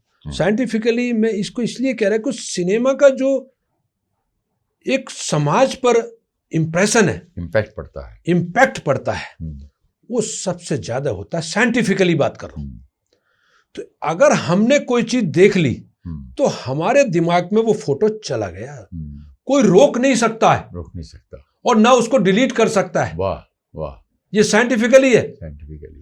तो इसलिए सिनेमा को देखने के बाद बहुत लोग अपने को चेंज कर लेते हैं, उस तरह का ही ढाल लेते हैं। और जो 20 साल की एजुकेशन में नहीं कर पाते, 3 घंटे के सिनेमा में कर जाते। तो इसलिए सिनेमा सबसे इम्पोर्टेंट है और सबसे इम्पोर्टेंट वहाँ के कलाकार, स्टोरी है। तो अगर इस चीज पे ध्यान दिया जाए तो हम इतनी जल्दी अखंड भारत की तरफ और इस दुनिया को हम एक विश्व गुरु दे सकते हैं, एक गुरु अपने को पेश कर सकते हैं और इस दुनिया को बहुत बड़ा ज्ञान दे सकते हैं। क्योंकि सिनेमा का इफेक्ट साइंटिफिकली हम पे सबसे ज्यादा है, सबसे ज्यादा। क्योंकि हम जो फोटो देख लेंगे, इसलिए कहते हैं ना, गलत चीजें मत देखिए। तो अब जैसे मैंने चीजें लिखी, मैं चाहूंगा कि उस पर काम करें, और क्योंकि साइंटिफिकली चीजों को मैंने लिखा है और सिनेमा को नई चीज चाहिए, वहां से सेटिस्फैक्शन चाहिए। जैसे बहुत सारे लोग सिनेमा को देखकर अपराध करने लगते हैं, बहुत सारे कपड़े बदल लेते हैं, बहुत सारे लोग जो है नशा करने लगते हैं, नुस्खे बताते हैं कि अपराध कैसे करें और कैसे बचें। और होता भी है। जैसे वो धूम मूवी आई थी, उसके बाद चैन स्नैचिंग कितना बढ़ गया। तो इन चीजों का ध्यान रखा जाए। और मेरा सोचना ये है, ये सब चीज गवर्नमेंट एजेंसी के द्वारा आती है। रेस्पॉन्सिबिलिटी कहीं ना कहीं अल्टीमेटली भारत सरकार की होनी चाहिए, लेकिन होती नहीं है। कि आपने गलत चीजें कैसे दिखा रहे, यानी कि आपने आदमी के ह्यूमन का माइंड पर रिसर्च नहीं किया कि वो देख कर क्या होता है उसको। बच्चे बदलते हैं। तो ये चीजें जो मैंने लिखी है, मैं चाहूंगा कि मैं आपको जितना भी सहयोग मेरे से हो सकेगा मैं वो करूंगा। मेरे पास पूरी रिसर्च है, वेदों पर रिसर्च है, गीता पर रिसर्च है, रामायण पर रिसर्च है, शास्त्रों पर रिसर्च है, पूरी दुनिया पर रिसर्च है, होल ब्रह्मांड पर रिसर्च है, साइंस पर रिसर्च है, नेचुरोपैथी पर रिसर्च है, परमपिता परमेश्वर पर रिसर्च है। मैं सब चाहूंगा कि फिल्म जो देख कर आए वो अपराध ना करे। और गॉड से डायरेक्ट संवाद करने का भी आपने कुछ बनाया, उसके बारे में कुछ बताइए। हाँ, मैंने वो इस तरह से है कि वही ब्रह्मांड, सभी लोग कहते हैं कि भगवान है, तो मैंने रिसर्च किया कि ब्रह्मांड को भगवान कैसे चलाते हैं। उस रिसर्च पे करते करते करते करते मेरी 30 साल से भी ज्यादा की मेरी तपस्या है, जो मैं अपने को ढालता चला रहा हूँ, प्रैक्टिकल नॉलेज ले रहा हूँ, रिसर्च कर रहा हूँ, लिख रहा हूँ, रात दिन लगा हुआ हूँ। तो फिर मैंने एक फिक्स कोड सॉफ्टवेयर के नाम से एक फिक्स प्लान बनाया।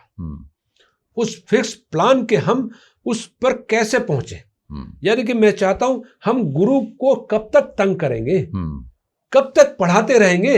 हमें देश भी चलाना है, हमें देश को भी बचाना है, तो हमें संपूर्ण ज्ञान जितनी जल्दी मिल जाएगा और अखंड भारत भी बनाना है। हाँ, अखंड भारत बनाना है। तो अखंड भारत उतनी जल्दी बन जाएगा जितनी जल्दी हम भगवान से सीधे संवाद करेंगे। मैं चाहता हूं कि आप कहीं पर भी हैं, आप सीधे क्वेश्चंस भगवान से करें और आपका आंसर भगवान दें। मैं उस पर ले जाना चाहता हूं, तो उसके लिए मैंने प्लान बनाया। तो लगेगा अभी अजीब सा लगेगा लोगों को, क्या क्या ऐसे भी हो सकता है, लेकिन आप आइए सोचिए तो होगा।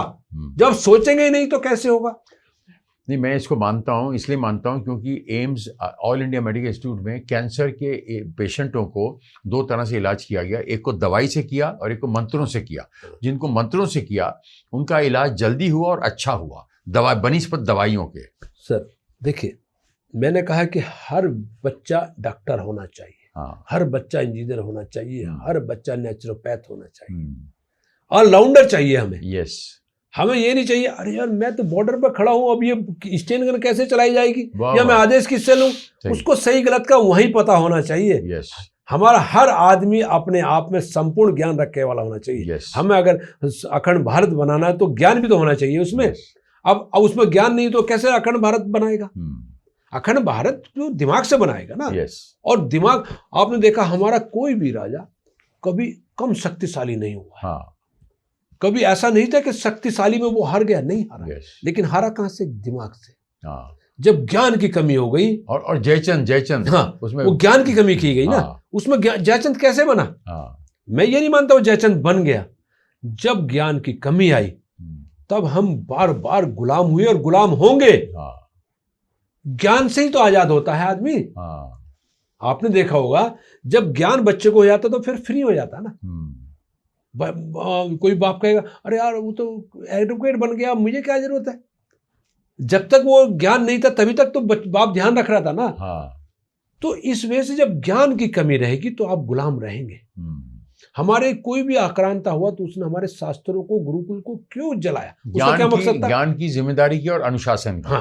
वो अनुशासन ज्ञान से आएगा। जब आपके अंदर ज्ञान है तो अनुशासन अपने आप आ जाएगा। अब जब आपके अंदर अगर ज्ञान नहीं है तो अनुशासन, जब तक आपका कंट्रोल है तो अनुशासन है, फिर वो हट जाता है। आज यही हो रहा है। आप अगर वो दिखाई दे रहे हो, उसको पता चला कहीं पैसा रखा हुआ है, अरे यार तो कोई नहीं देख रहा, उठा लो। आपको आप जैसे सोशल मीडिया में इतना ज्यादा फ्रॉड हो रहा है, तो ये सारी चीजें ज्ञान की कमी के कारण, अपराध करता आदमी ज्ञान की कमी के कारण। तो हमारा मानना है ज्ञान हमने सबसे ज्यादा इंपॉर्टेंट चीज है। शिक्षा इंपॉर्टेंट चीज है। शिक्षा से ही सारी लड़ाइयां हो रही हैं। अगर शिक्षा हो तो लड़ाई होगी नहीं। आज घर घर, आपने वो बड़ा अच्छा एग्जाम्पल दिया, घर घर में दीवारें बन रही हैं। घर दिखाई नहीं दे रहा, दीवारें दिखाई दे रही है। ऐसी पूरी दुनिया में कंट्री पे कंट्री बन रहे हैं और कंट्री कहीं दिखाई नहीं दे रहे हैं। टोपियां नजर आ रही हैं। टोपियां नजर आ रही है ना। मकसद किसी का कोई नहीं है। आप किसी पूछो तेरा मोटिव क्या है? कुछ नहीं। किसी देश का कोई मोटिव है? पथ भ्रष्ट है। मेरे को प्रधानमंत्री बना दीजिए, मेरे को ये बना दीजिए, मेरे को वो बना दीजिए, बस इतना तक। उसके बाद कुर्सी के लायक ही नहीं, वो लायक है नहीं, लेकिन इमोशनली ब्लैकमेल करके बन रहे तो, और फिर बन गए तो कुछ पता नहीं। तो ये कब तक चलेगा? इस वजह से लड़ाइयां, मारकाट और ये सब बदलता रहेगा। फिक्स करना तो ज्ञान की तरफ जाना होगा, नेचुरल नॉलेज की तरफ जाना होगा। तो मैं चाहूंगा कि जो भी सहयोग मेरे से हो मैं सिनेमा को दे सकूं, और जो मैंने बुक्स लिखी है और बड़े बड़े स्ट्रगल हमने किए केसों को सॉल्व करने के लिए, वो भी मैं जेन्युइन जानकारी दूं कि कैसे सॉल्व हो, कैसे अत्याचार कम हो। तो ये सारी चीज़ें मैं दे सकता हूं, और जो है जब चाहे जब मैं आपको सेवा के लिए तैयार हूँ। चलिए, 2 चीज़ें जो है कन्फर्म हुई। मेरे प्यार करने वालों, मेरे श्रोताओं, मेरे अभी इस पॉडकास्ट को देखने वाले, 2 चीज़ें तो कंफर्म हो गई। 2 चीज़ें जो हैं इनसे हम हेल्प ले सकते हैं। एक, वो चीज़ जो कोर्ट रूम ड्रामा किसी अच्छी स्क्रिप्ट का बना सकते हैं, जिसमें कि आपको समाज को वो एक इंस्पिरेशन मिले और समाज जो है और हेल्दी बने, स्ट्रांग बने। वो एक अच्छी स्क्रिप्ट जो कोर्ट रूम के अंदर परफॉर्मेंस वाली हो, जिसमें अच्छे एक्टर्स हो, अच्छी फिल्म बनाई जाए, और उसकी स्क्रिप्ट भी इनकी होगी और पैसा भी ये लगाएंगे और डायरेक्टर मैं रहूँगा। और दूसरी स्क्रिप्ट ये जो अध्यात्म का जो से इन्होंने बताया, वो स्क्रिप्ट होगी अध्यात्म की तरफ की, जिसमें कि इंसान जो है वो परमपिता परमेश्वर से डायरेक्ट कनेक्ट हो, और बीच में जो है वो हर बात में ये ना कहे गुरु के बिना मैं कुछ नहीं कर पाऊंगा, गुरु के बिना मैं कुछ नहीं कर पाऊंगा। ठीक है, गुरु बिन ज्ञान कहाँ से पाऊं, ये इन्होंने फलसफे को थोड़ा सा इसको बोला, थोड़ी देर के लिए इसको साइड में रखिए और आप सेल्फ रिलायंट बनिए और गुरु के पैर पड़िए और आप खुद मुख्तार बनिए, खुद अपने पैर पर, जिसे सेल्फ रिलायंट कहते हैं, सेल्फ रिलायंस कहते हैं उसे। तो आत्मनिर्भर भारत कहते हैं, तो आत्मनिर्भर सेल्फ जिसे कहते हैं, सेल्फ। मतलब गुरु को कब तक परेशान करेंगे? हाँ, ये है। हाँ। तो 2 स्क्रिप्टें जो है इनसे फाइनल हुई हैं, ये 2 चीज़ें पे हम मेहनत कर सकते हैं। तो इसीलिए मैं ये आज यहाँ पर जो है इनका बहुत बहुत धन्यवाद, कोटि धन्यवाद करूँगा। एंड इन्हीं को बोलूँगा कि ये अपने जीवन का जो इनका जो सार है, वो आप ऑडियंस को आपके सामने बताएं, क्या मैसेज देते हैं संक्षेप में, बिल्कुल, कि जिसमें कि ऑडियंस, हमारा देश यंग और हेल्दी देश है, तो सबसे बड़ा देश है और सबसे यंगेस्ट कंट्री है पूरी दुनिया के अंदर, जिसमें 140 करोड़ में मोदी जी ने अब कहा था अप्रोक्सीमेटली 30-35% जो है वो यंग लोग हैं। तो आप जो है आज उनको क्या मैसेज देंगे जिससे समाज हेल्दी हो और जिससे जो है आगे वो इंस्पायर हों और जिससे हमारा देश और समाज आगे बढ़े? लास्ट मैसेज आप दीजिए और फिर हम धन्यवाद करते हैं। मेरा जो मैसेज है या मैं जो करना चाहता हूँ, मैं आत्मनिर्भर भारत जब बनेगा जब जनता आत्मनिर्भर होगी। जैसी जनता आत्मनिर्भर होगी ऐसी देश आत्मनिर्भर बन जाएगा। आप बताइए कैसे होगा ये, आप बताइए। हाँ, ये मैसेज दीजिए। हाँ, ये मेरा शिक्षा के द्वारा हमें लेकर चलना होगा, सही जानकारी लेकर चलना होगा, क्योंकि लोग को इधर उधर नहीं भटकाना है। लोगों को ऐसी शिक्षा देनी है उनका भटकाव कम हो, अपने देश की सेवा में लगे और ज्यादा से ज्यादा उनको नॉलेज हो हर क्षेत्र की। तो इस तरह से मैं आत्मनिर्भर ऑलराउंडर एक भारत पैदा करना चाहता हूं कि कोई कहीं जा रहा है या कहीं पर भी है तो उसको सब तरह की नॉलेज इतनी हो, वो कोई उसको किसी उसमें बरगला ना सके, धोखेबाजी ना कर सके, मिसगाइड ना कर सके। आत्मनिर्भर का मतलब यही है, आत्मनिर्भर भारत, आत्मनिर्भर जनता जब तक नहीं होगी तो आत्मनिर्भर भारत जब ही बनेगा। अब आत्मनिर्भर भारत अगर बन गया, जनता नहीं है तो फिर ऐसे ही हो जाएगा।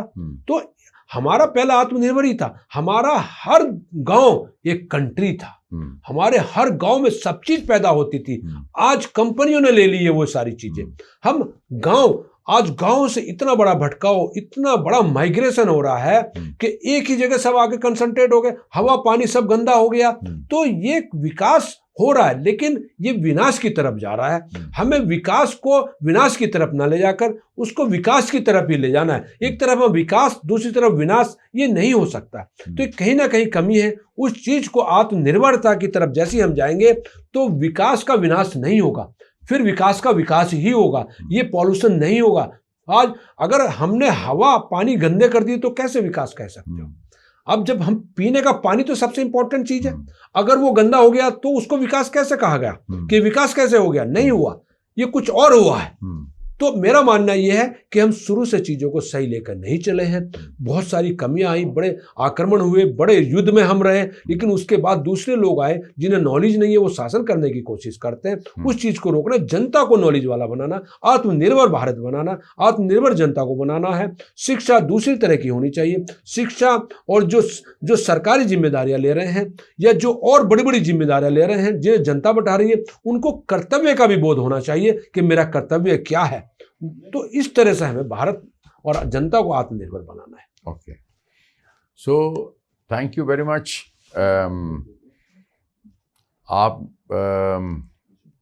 मुझे बहुत अच्छा लगा, मैंने बहुत आज मुझे बहुत सीखने को मिला आज आपके माध्यम से। हम आपका बहुत बहुत शुक्रिया अदा करते हैं, बहुत बहुत धन्यवाद बोलते हैं। और आपको लास्ट में ये बोलते हैं कि आपको सुदेश बेरी के साथ बात करके कैसा लगा, ये एक लाइन में आप बताइए। सर बहुत अच्छा लगा, बहुत दिनों से मैं आपको मूवी में भी देखा है और आज प्रत्यक्ष आपसे बात करते हुए और बड़ा अच्छा लगा और आपने अप्रिशिएट किया, तो मेरे को बड़ी अच्छी एक जो अपनी मेहनत जो आदमी करता है कि भाई मैं जो विचार कर रहा था, जो रिसर्च कर रहा था, उसको और अप्रिसिएशन मिलता है। मैं और अच्छी रिसर्च करूँगा और मैं चाहूँगा देश को आपके माध्यम से आपकी, क्योंकि आपका साथ चाहिए, उसमें आपका साथ चाहिए कि मैं लोगों को ये जानकारी दे सकूं, आत्मनिर्भर भारत की ओर, अखंड भारत की ओर ले जा सकूं और लोगों का भटकाव कम हो। तो बस ये मैं तो ये बहुत अच्छा लगा और आपने अप्रिशिएट और इस तरह से करके बहुत बहुत धन्यवाद और बड़ा अच्छा लगा, बड़ा अच्छा मैं फील कर रहा हूँ आपसे मिलकर बातचीत करके। थैंक यू वेरी मच, बहुत बहुत धन्यवाद आप सबका। तो हम एक साथ बोलते हैं भारत माता की जय, वंदे मातरम, जय हिंद। जय हिंद। जय हिंद। जय हिंद। जय हिंद।